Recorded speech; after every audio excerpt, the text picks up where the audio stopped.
So, once upon a time, humans lived in harmony with the world. We don't know exactly what they thought or felt. That's why they call it prehistory, right? But they had to see themselves as part of the whole, or they would soon be eaten.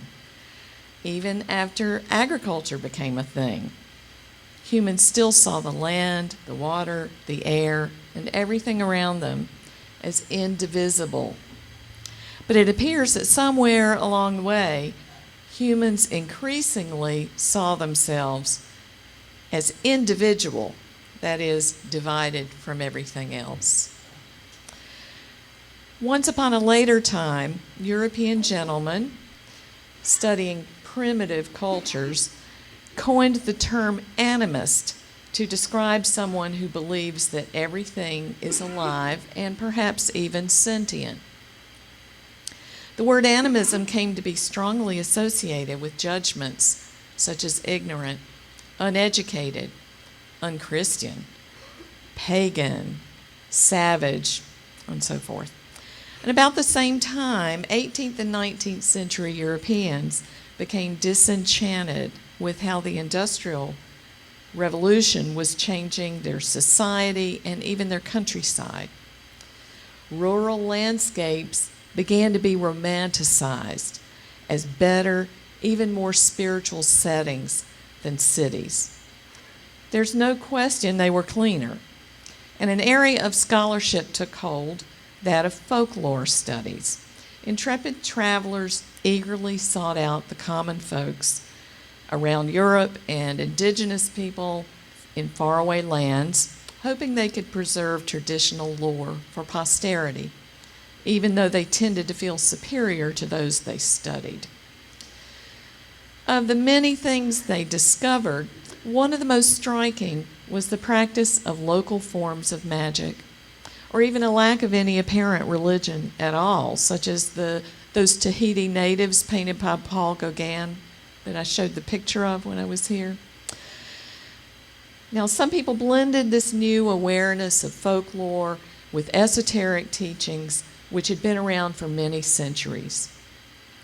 Out of this mix of social change, encounters with other cultures, and alarm over the effects of modernity, came the early 20th century phenomenon of witchcraft.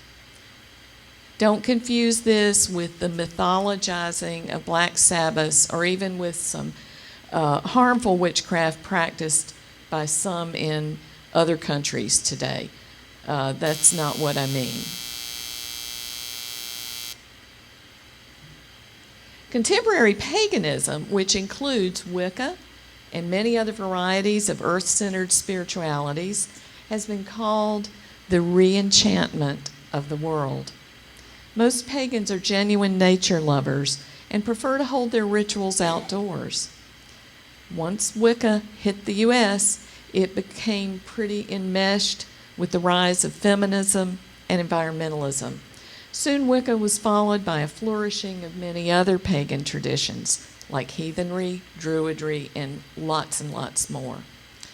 But today, our country and the entire planet finds itself contemplating the very real possibility of human extinction, thanks to the inconvenient truth of our persistent degrading of the earth. Meanwhile, we relish the poignance of an Indian hunting scene with Daniel Day-Lewis in the film Last of the Mohicans. Remember that one? We shrug with a feeling of helplessness when the governor's office announces the good news of a lot of new jobs coming to our state or a new interstate exchange, but then uses eminent domain to destroy our wetlands or even a whole neighborhood or farms. When increased ferocity of hurricanes batters our beautiful beaches, fires gobble up our mountain forests, and drought scorches crops around the state, we grapple with a loss of hope. Them and us. Descartes reduced us to little more than mind. He said, I think, therefore I am. The ghost in the machine was what counted, and only humans had a ghost in our machines. So we were at the top of nature's hierarchy. Then the philosopher Spinoza came along. He said, I'm not having any of that. He proposed a pantheism that had an underlying monism, moving just a bit closer to an older way of thinking. And then Rousseau criticized materialism, and he said that indigenous people were closer to nature. Not long after him was the great Romantic movement that I referred to. But no matter our philosophies, we do have a deep conditioning in the West to be intensely anthropocentric. We put humans in the center. When we contemplate the natural world, we continue to make it all about us. How can we get closer to nature rather than how are we already part of its whole? The Western worldview dichotomizes into sacred versus secular, immanent versus transcendent, natural or supernatural, black or white. A lot of either-ors in a world with infinite color. And our dominant Abrahamic religions put God as completely separate from all, in some heavenly or other than earthly world. Some of you know that I've been studying Egypt pretty closely for a good many years, and I feel pretty confident in saying that ancient Egyptians would have been unable to conceive of separate sacred and non-sacred. Probably people up to the industrial age would have thought that. The Egyptians, however, had a great many deities. Most of those were just local to their individual towns. But in nearly every case, the god or goddess was an embodiment of some natural occurrence or feature of their landscape. So Hapi was the god of the Nile, but he also was the Nile. Merit Seger was the sacred mountain. She was also a goddess. The goddess Nut was the sky, and Geb was the earth. Wepwawet, sometimes confused with Anubis, may have had the head of a jackal, but his name meant opener of the ways. And his home was a break in the mountains from the plain above a place called Abydos, which is where you find the original Osirian. That plain was an ancient royal necropolis, or burial ground, and it was far older than Giza or the Valley of the Kings. Every year, the myth of Osiris was acted out in a big procession that went out several miles across that plain and to the opening of those mountains, which was thought of as the gateway to the Duat, or the afterlife. And who would have been waiting there? Wepwawet, waiting for the soul of the deceased at that very opening in the hills to escort them into the Duat. A little closer to home for us, though still far distant in time, we've learned that many of the prehistoric remains found in the British Isles really defy our modern logic. It seems that there were stone barrows, hinges, circles, even Stonehenge, which are constructed partly with local stone, but also include stones or maybe just a big chunk, which comes from a great distance away, from mainland Europe or even Scandinavia. That same inconsistency is found in grave goods, showing that not only was there trade between the continents, or even from as far away as the Middle East, and we're talking prehistoric times here, long before we imagine, but that an item such as a stone may have represented a gift brought by a visiting dignitary to a conclave of leaders. Some people may have felt they were bringing something important with them on their journey, part of their land, which was alive. And they were gifting the Britannic people with maybe even a non-human body containing the essence or spirit of their own land. If this logic holds true, then think of the many ceremonial knives, swords, shields, and other artifacts that have been found in lakes and streams and wells and in those barrow mounds, those big earth mounds. Some of these were obviously made for decorative purpose. They were never intended to be used, say, in battle. If the materials, the natural materials, are sacred to begin with, then crafting them, say by the heating and hammering in a forge, becomes a magical act which the human artisans, when the human artisans take it in hand with spiritual purpose. So, Indigenous Worldviews. A few years ago, I was reading Pagan Britain by Ronald Hutton, and I was deeply affected by his suggestion that ancient peoples may have feared the land as much as they feared wild animals that could kill them, or the weather, or starvation, or sickness. And in the absence of any written record or even an oral tradition from this time, we can only conjecture. But he points out that earth moving and other monuments demonstrates that you have power over this place, that you own it. Even to build something like a mound and then systematically deconstruct it is making some kind of statement. It's possible that the ancients did some of that astounding earthwork as a way to feel control over the fearful natural world. By the way, back at Abydos, we now know that the earliest tombs and what they call tomb precincts were constructed, used for the burial rites, and then after a period of time they were deconstructed and new ones were put there. It appears that the monuments had a ritual purpose, and when that purpose was accomplished, they were ritually disassembled, or as we say in modern churches now, when we move or replace an altar with a new one, decommissioned. So again, we see the act of construction, and then in this case, deconstruction, as a demonstration of some spiritual, magical purpose. But moving beyond fear is a possible motivator. By listening to the wisdom of contemporary indigenous humans, we learn that not only do sacred places have power, they're also willing to share it. A sacred mountain, when we visit it, is not a passive geographical feature. It's participating in acts that engage us with it, and may also be engaging local flora, fauna, weather, and water features. Think of that. The mountain intends for us to visit it, eat a meal with it, make love in its embrace, and take shelter in it. It's not a passive participant in these acts. It's a mountain. They do things differently. So visiting our beautiful beaches, it's hard not to be moved by their power.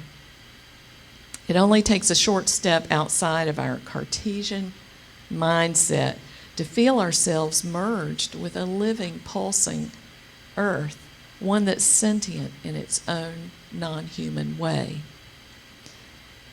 The Australian Aborigines say that we're always part of one in the other.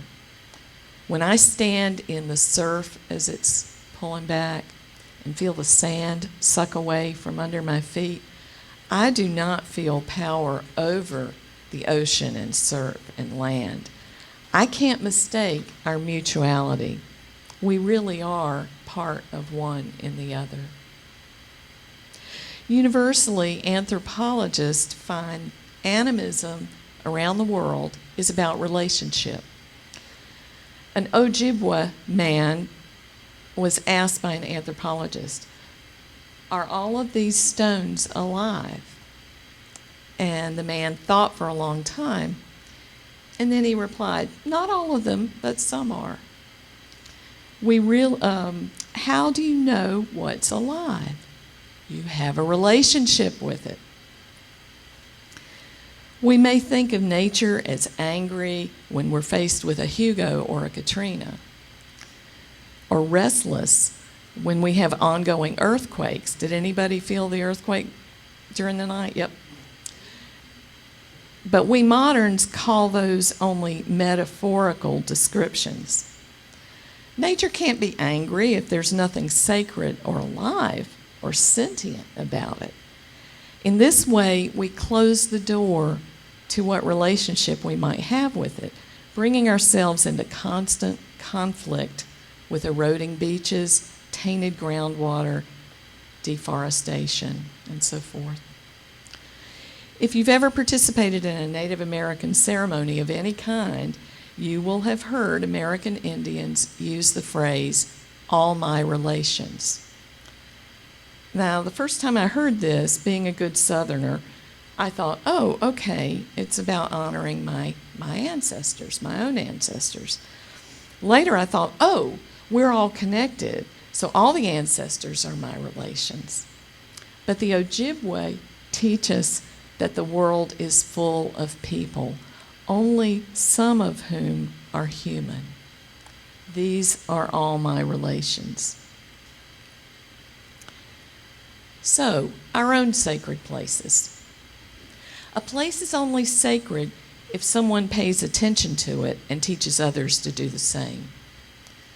That's the beginning of a relationship.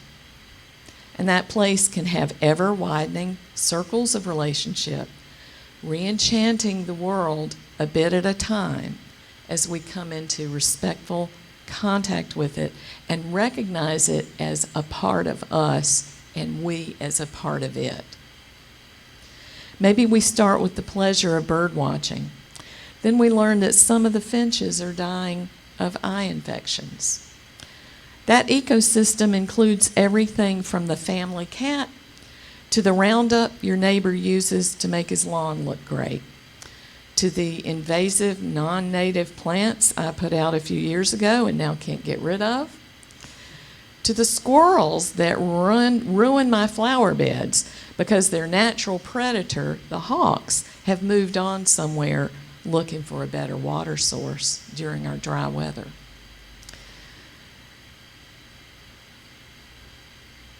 This is your micro ecosystem. This is your set of relationships. How many of them do you nurture? Which ones do you avoid? Which ones are you unaware of or would prefer not to be engaged with?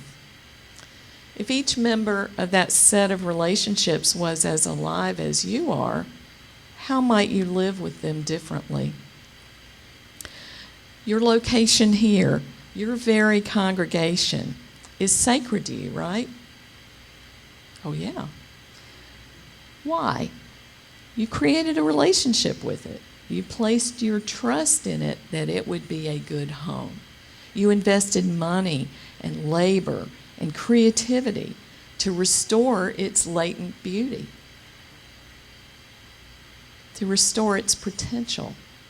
You've cared for it like a friend and invited others to participate here in a variety of ways. But this building only completes the sacredness that you have already recognized in this city and with which you have a relationship. As you look around and see more of your relations, your circles of engagement will also ripple out like waves in the water. Your relationship with this place will have far-reaching impact, ever deeper meaning. We know there have been humans interacting with this land here in South Carolina in one way or another for at least 18 to 20,000 years, maybe as many as 40,000 that archaeologists can document. Whatever happens to the generations that come after us, we want to leave them, if not a perfect world, then at least better integrated and engaged with all their relations. So if we believe or even suspect that everything is alive, what might we want to change about our behavior? Well, what about some lessons we teach our children, and which I heard in the opening words this morning. An early lesson is share. Don't take it all, but make sure everybody gets some. What does that mean in terms of not only food, but land, water, oil? What else? What about relationships? What about recognizing the human beings with whom we are connected, not just some of them? Then there's this one. Treat others the way you would want to be treated. How would we be kinder to all our non-human neighbors on the planet? How could we stop fighting with the environment and really start being a part of it? To live is to take life. That's simply the way it is. But do we have to claim that humans are different and superior and the only ones who are alive in order to justify using natural resources? And here's another value I was taught as a child. Tell the truth. What is the truth about our coexistence here? What truth do we speak to others about it? And maybe some lessons from the Scouts. Leave your campground better than when you found it. But let's go further. How does animism change the way we see ourselves? If everything is relational, how can we become more aware of those relationships? How do we nurture them? What are the boundaries of our individual self? And at what point do we merge with everything else? How do we maintain our unique identity at the same time that we embrace what we have in common? I don't have answers for you this morning. These are ongoing conversations that we should all be having with each other. And if everything is alive, how does life begin? Whoa, I wrote this several weeks before the Supreme Court decisions. Where does it come from? Darwin really upset the Western world when he published The Origin of the Species. It pushed us to weigh biology against religion. If we take a life such as hunting for food, are we simply extinguishing it, or are we returning it to the all? Leopold said that the mountain understands that the howl of the wolf may mean dinner for hungry cubs or death for the slain deer. It has the perspective of seeing the long view, the unending cycles of which what we perceive of as life is only a part. Going further down that path, what makes someone or something a person? What makes a being a god or some other entity that humans perceive as being more powerful, or at least more long-lived than we are? Is humanity the only definition of personhood? More ongoing conversations. My colleague Graham Harvey says, in learning to recognize personhood, animists are intended by those who teach them, their elders, if you will, to become better, more respectful persons. Jesus is reputed to have said, "To whom much is given, much is required." Once we come to understand the personhood of all creation, we are forever after obligated to consider how we can be better, more respectful persons. As we find ourselves living in a global rather than a local world, we have discovered that globalism really flattens the world and makes us all the same. But we actually participate in multiple worlds. Our lives are simultaneously local and global, physical and spiritual. A new animist perspective values our myriad distinctive cultures, traditions, and ideas while understanding that we have life in common. When we expose the sacred in the world, people begin to do things to make the world, our lives, our relationships with everything and each other better. Our conversations about the questions I've raised can move that process along. Humans are inherently communal. Even our individuality is communal because individual is defined in contrast with our place in the community, right? Creation of space such as the one we're in today is life-giving because it allows potential to be realized. You all chose and marked out this space, making it a place of relating. I close today by challenging you to open your hearts to the many ways the world is alive and to recognize the infinite relationships you're already in. May this faith family endure as a sacred place which shows the way for our community to respectful, joyous living, always part of one and the other. So may it be.